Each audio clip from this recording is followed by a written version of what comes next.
जादुई उल्टा गांव पुराने समय के किसी रहस्यमय प्रदेश में एक गांव था जिसे लोग उल्टा गांव के नाम से जानते थे।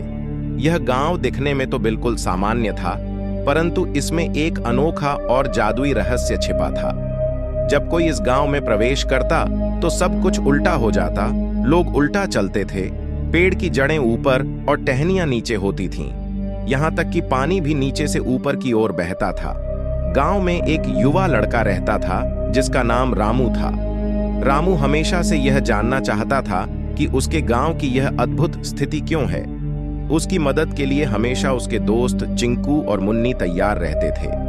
तीनों मिलकर गांव के रहस्य का पता लगाने का निश्चय किया। एक दिन जब रामू, चिंकू और मुन्नी गांव के पुराने पुस्तकालय में असाधारण किताबें पढ़ रहे थे, तब उन्होंने एक पुरानी पांडुलिपि पाई। यह पांडुलिपि गांव की हर चीज को समझ सकती थी। पांडुलिपि ने बताया कि गांव के इस उल्टेपन का कारण एक प्राचीन जादू था जिसे सदियों पहले एक जादूगर ने गांव पर डाला था। जादूगर ने यह जादू इसलिए किया था क्योंकि गांव वालों ने उसे अपमानित किया था।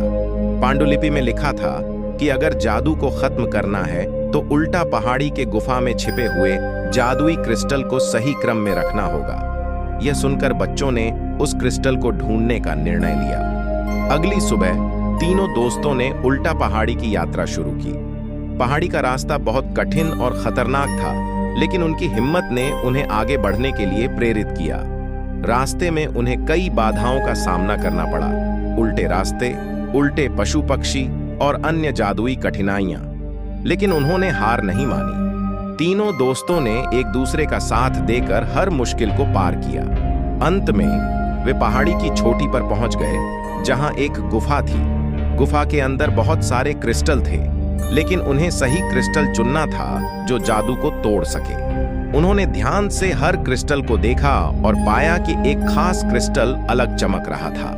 रामू ने उस क्रिस्टल को उठाया और जैसे ही उसने क्रिस्टल को उल्टा रखा, पूरी गुफा चमक उठी। क्रिस्टल की छवि गांव पर प्रकट हुई और धीरे धीरे हर चीज सही हो गई। जो चीजें उल्टी थीं, वह सीधी हो गईं।